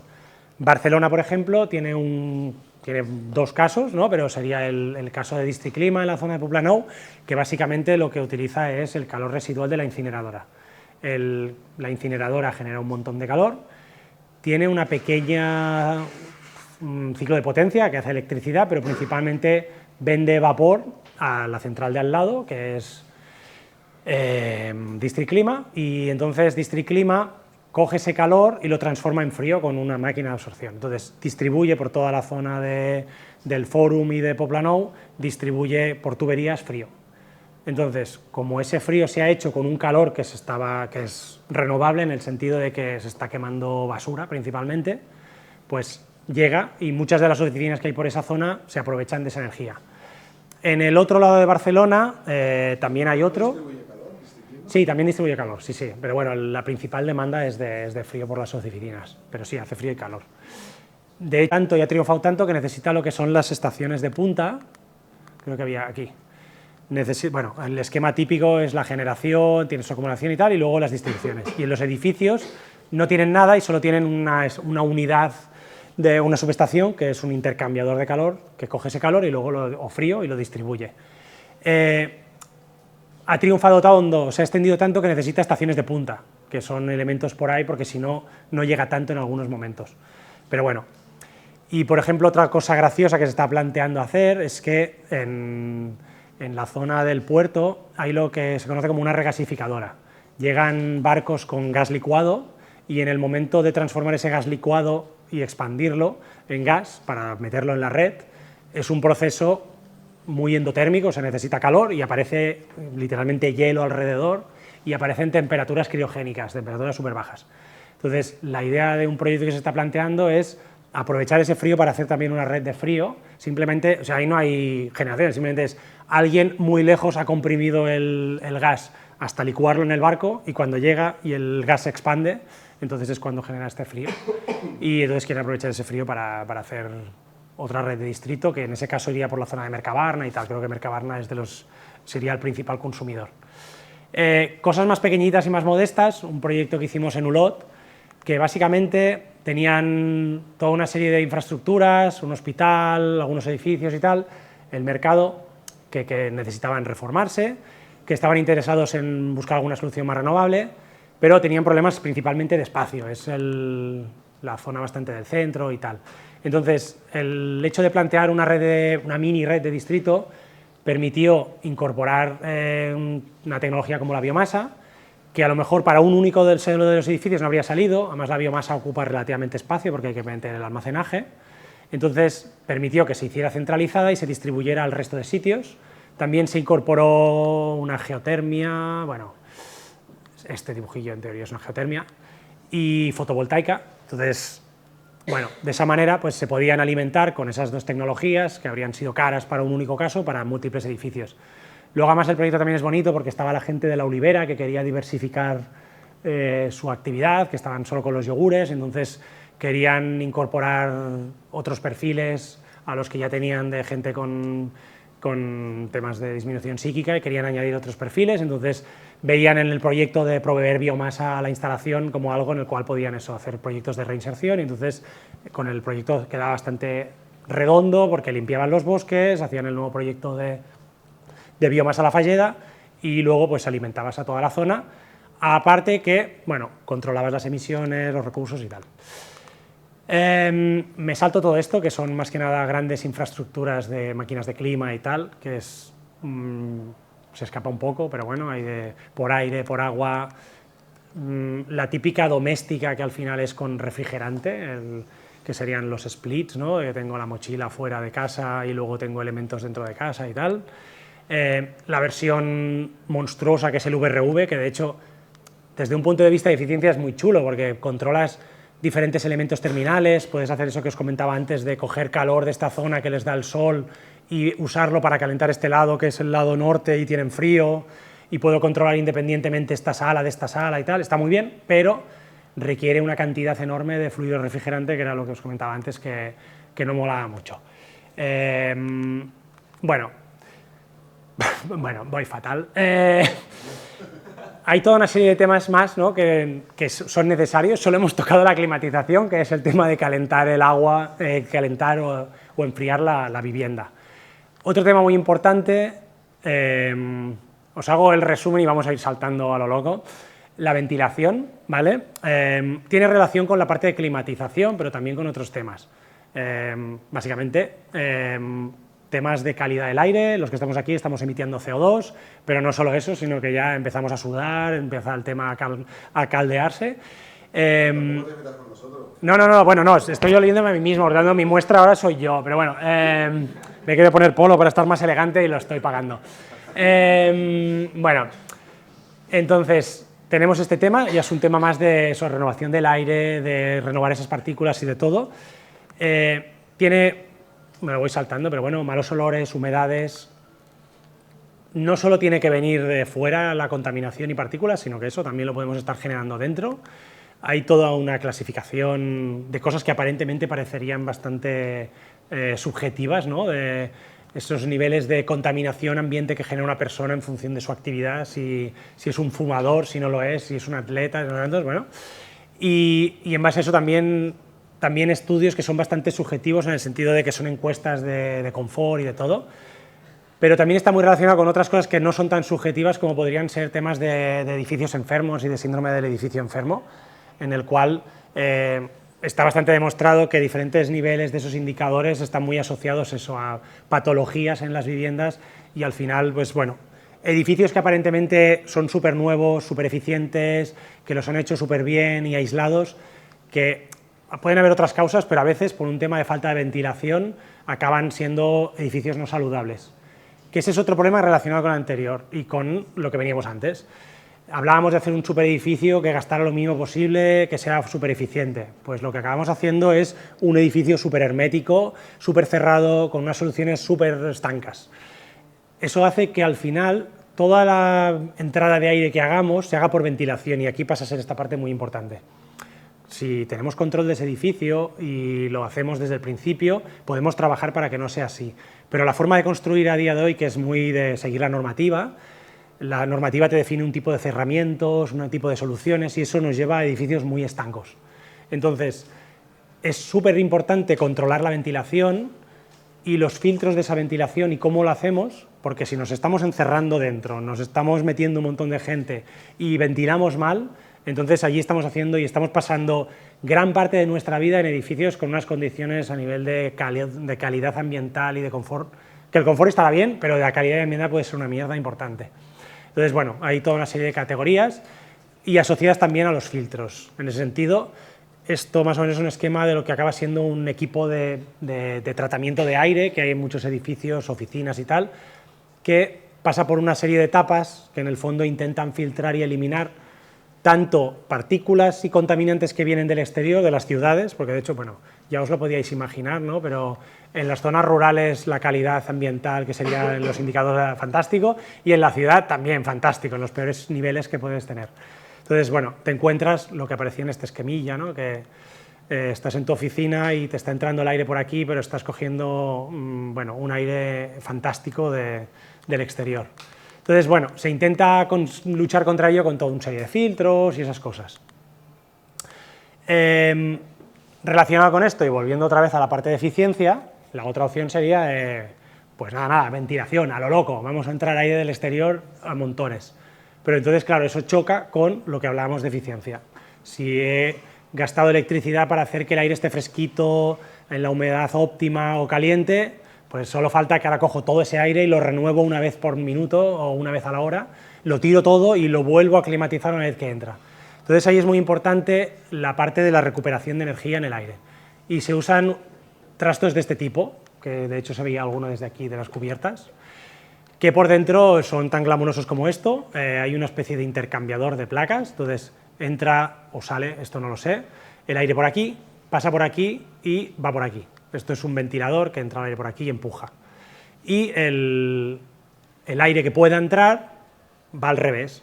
Está en el exterior, pasa por aquí, se cruza con el otro, por lo tanto, si este estaba caliente, calienta un poco este y entra para adentro. Por lo tanto, digamos que estoy aprovechando o extrayendo ese calor que tiro hacia el exterior, lo aprovecho y no lo pierdo del todo.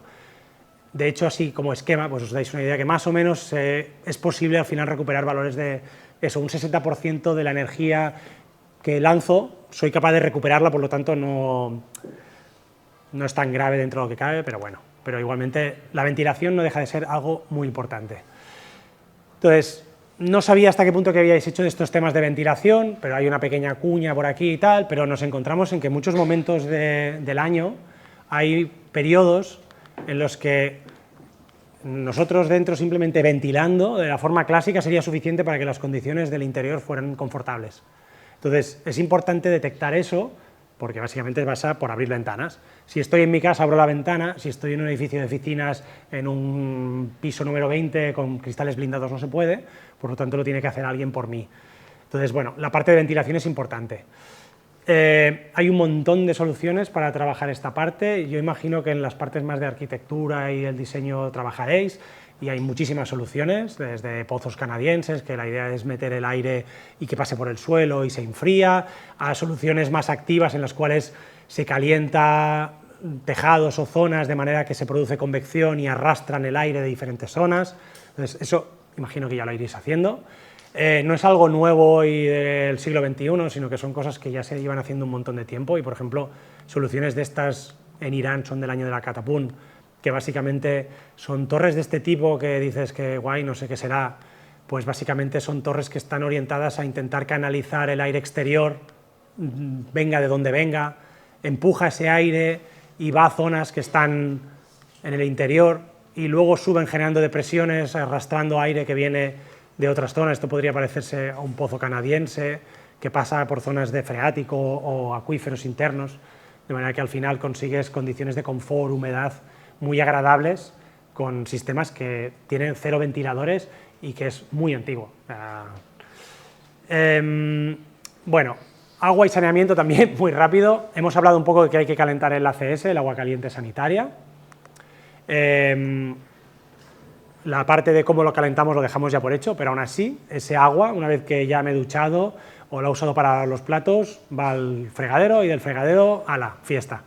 Entonces, de cara a reducir el impacto, hemos de trabajar el reducir las demandas, hábitos, consumos, prácticas, luego eficiencia en los equipos, aireadores, cisternas de los váteres, y luego también aprovechamiento local. Bueno, pues se ha ido reduciendo, pero tampoco mucho, si veis la evolución de los consumos de agua, y hay proyectos y tal, pero bueno, que os hagáis una idea de que realmente tenemos eso en zonas residenciales y tal, 100, 200 litros por persona a día, de uso de agua caliente en viviendas y de agua, por lo tanto es importante.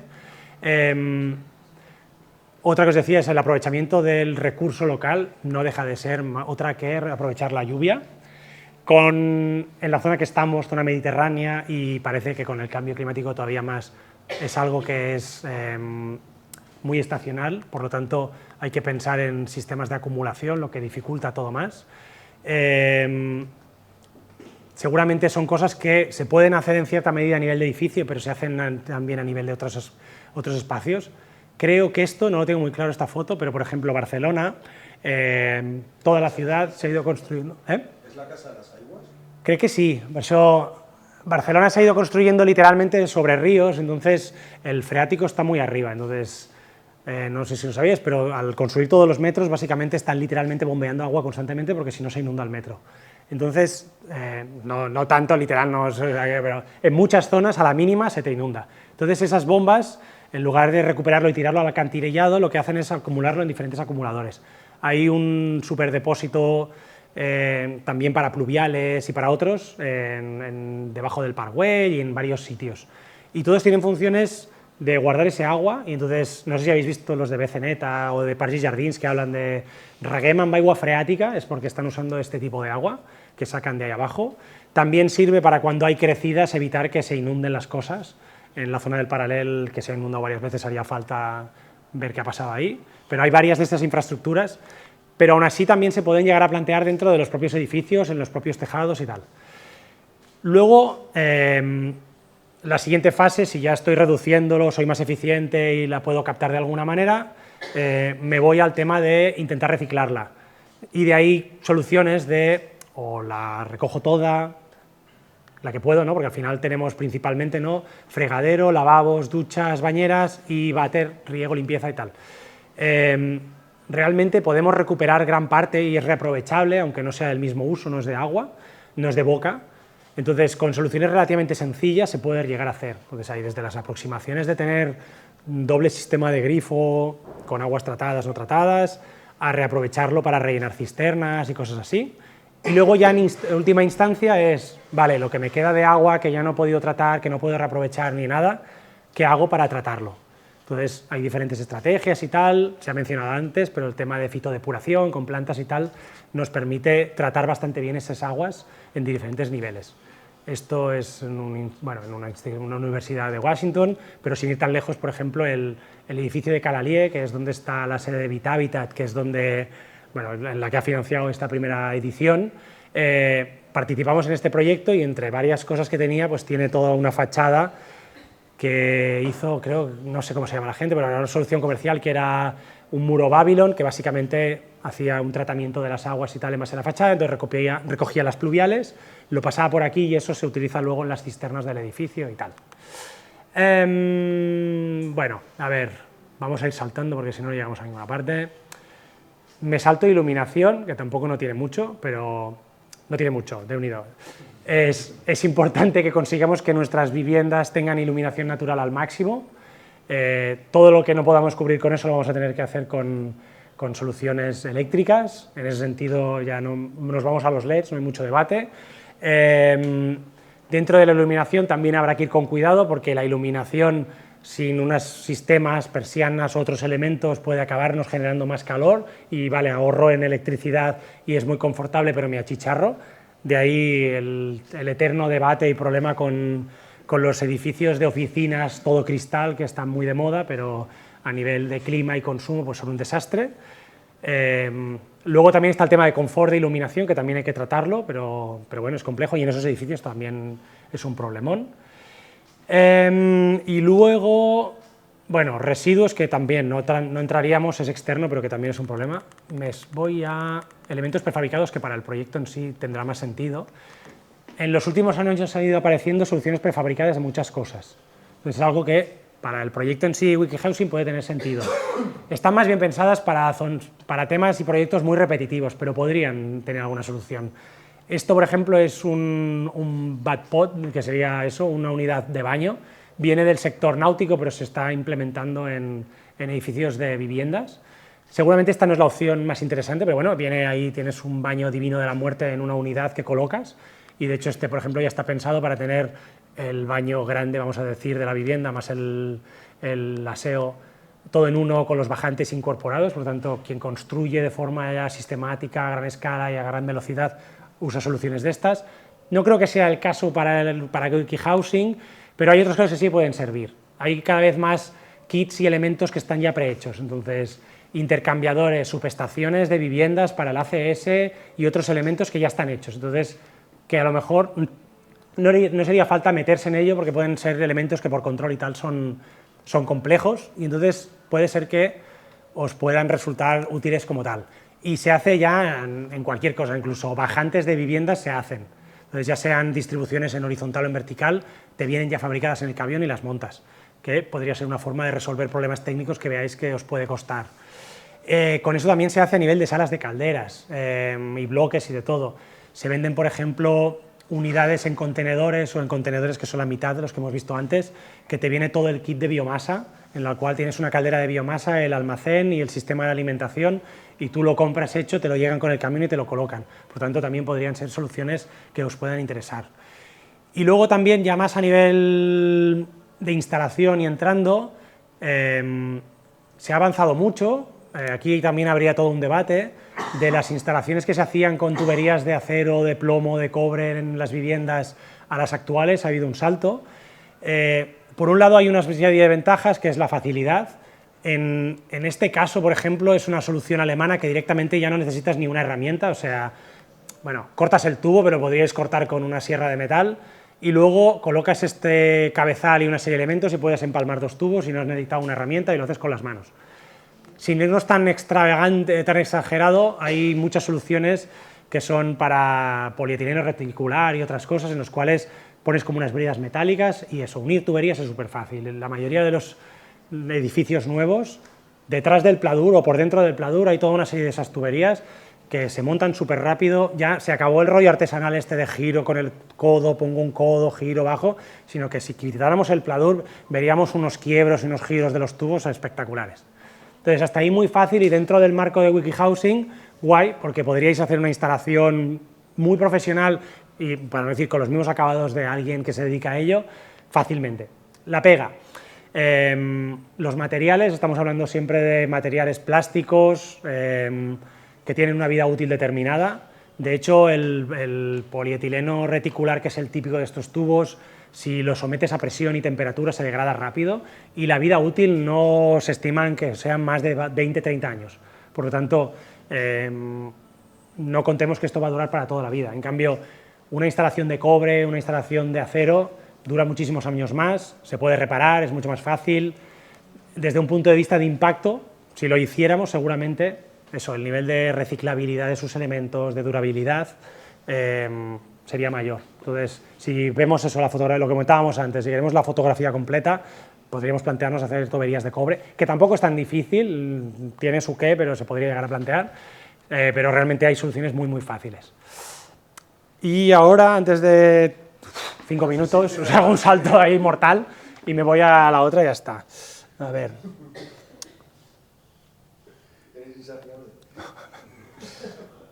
Y además es una pena, porque la importante era esta, ¿no? ¿Qué te ha dicho? ¿Que era Alt? Alt, L, ¿era? Alt, ¿no Alt L? A ver. No. Espera, en vez de ver. L. Ah, vale, perfecto. Bueno, sí, no, ya lo sé, ¿no? Bueno, ya os... era sobre todo alrededor de la fotovoltaica, ¿vale? Entonces, también para la solución de todo, la fotovoltaica tuvo un apogeo con el tema de las primas. En el 2008 se primaba, tú producías con fotovoltaica y te daban un dinero mayor de lo que te pagaban si usabas otra tecnología. Entonces esto hizo que proliferara un montón la fotovoltaica, pero en formato grandes instalaciones de fotovoltaica, grandes parques de fotovoltaica. Cuando cae esa serie de primas, se estabiliza y vuelve a reactivarse en el 2019, cuando cambia la normativa, pero la nueva normativa ya no está orientada a promover esos parques, sino que lo que promueve principalmente va orientado al autoconsumo. ¿Esto qué significa? Quiere promover que, en medida de lo posible, produzcamos nuestra propia energía. No significa que cobramos el 100% de nuestra energía, simplemente que lo que podamos lo cubramos con fotovoltaica. ¿Esto cómo lo consigue? Con el Real Decreto 244, que básicamente lo que dice es que si yo produzco 1 kilovatio hora de energía fotovoltaica en 1 hora y luego consumo ese kilovatio hora en otro momento de la misma hora, la compañía distribuidora le dirá a mi comercializadora que me cobre 0, porque me va a costar uno por otro. Entonces, esto hace que a nivel de rentabilidad la fotovoltaica sea muy interesante, no tanto como antes, o sea, antes era un pelotazo, era el rollo, me compro un terreno en algún sitio y construyo placas. Ahora esto no tiene sentido porque no me pagan nada, o el precio es bajo, y necesito que alguien se lo coma. Entonces, lo que proliferan son instalaciones relativamente pequeñas o gente que tenga consumos altos. Esto es una industria, tiene bastante, pero debajo de esto hay una industria que consume y que se lo come gran parte. Por lo tanto, hay millones de soluciones, nos prolifera el autoconsumo. El autoconsumo se hace de diferentes maneras, pero bueno, básicamente con una serie de elementos bastante sencillos, una placa, y lo inyecto o en mi misma red, si estoy por debajo de 15 kilovatios, o en otro contador, si estoy por encima de esos 15, y me hacen ese balance, que es lo que se conoce como balance neto, no exactamente, pero lo que os comentaba.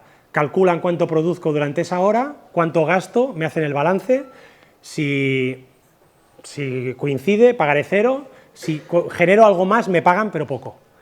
Entonces, bueno, prolifera mucho este tema y a día de hoy se vuelve muy interesante. Me lo salto todo y voy al final. Un minuto. Exacto. Ya os lo pasaremos a través de eso, pero bueno, hay toda una serie de herramientas gratuitas que permiten evaluar el potencial de fotovoltaica, incluso puedes hacer estudios bastante detallados de sombra, de distribución de paneles. Ya os digo, no se trata de cubrir el 100%, en este caso de este campus estamos cubriendo nada, pero es muy rentable porque todo lo que estamos produciendo se lo está comiendo la instalación. Entonces, yéndonos concretamente, baterías y tal, empiezan a ser rentables, pero también es lo que discutíamos antes, baterías, elementos, litio, compañía. Entonces, bueno, por ahora recomendaríamos sin. Yendo al caso de WikiHousing, que sería esta la promoción y la parcela y tal, y hacíais una previsión de algo aquí arriba, que seguramente eran placas o algún elemento, por lo tanto, la orientación es buena, está alrededor hacia el sur, por lo tanto, sería bastante ventajosa. Y de hecho, lo que os planteábamos o proponíamos con el sistema era algo de este tipo, que no dejan de ser un conjunto de placas y bombas de calor exclusivas para ACS. Damos por hecho que habéis hecho muy bien el trabajo previo y que estamos hablando de un edificio que tendrá unas cargas mínimas de refrigeración y de calefacción, que las que tenga de ventilación se resolverán con ventilación natural o ventiladores reforzados típicos y tal, y que al final a nivel de sistemas activos lo único que vais a necesitar es agua caliente. Entonces, para eso lo que planteábamos era una solución de placas fotovoltaicas combinadas con la bomba de calor. El excedente, porque tenéis superficie de sobra, seguramente tendréis excedente, ir a la red y se os pagaría, pero no mucho. Sí, con suerte tenemos una sponsorización por parte de Olaluz. Entonces, si Olaluz paga las placas y tal, pues sería en ese sentido. Entonces, lo otro que es, también la gracia de jugar con el acumulador es que usáis el propio acumulador como batería. Durante las horas de máxima radiación, con esta bomba de calor, cargáis el acumulador. Cuando ya no hay sol, da lo mismo, tengo el acumulador cargado y si llego por la noche o por la mañana me ducho y tengo carga. Entonces, os permite jugar y modular con la red. Cuando la habéis cargado y os sobra, pues va a la red. Hay todo, ese sería un elemento de este tipo. Hay más teoría sobre el tema autoconsumos y comunidades. De hecho, lo que os propondría es que hiciéramos, si os encaja alguna otra serie, otra sesión, pero hablando solo de autoconsumo compartido en fotovoltaica. Sí, yo creo que cuando tengamos el proyecto verdaderamente evolucionado sería un momento, quiero decir, con carácter, porque lo que es ese render que mucha gente ni siquiera ha visto es un primer encaje para ver qué cada... Ah, vale, o sea, os están haciendo creer que lo vais a diseñar, ¿no? Y está todo por pensar. Ya, vale. No, ya ves qué diseño va a ser y además es mentira, ya está obsoleto. Vale. Lo que sí que es verdad es que alguna forma es un primer intento para ver cómo se puede colonizar la manzana, el solar, la de las placas, el potencial de placas. Bueno, nos tenemos que ir. Oye, muchísimas gracias. Vale, pues nada, vosotros. Pero no, aparentemente no.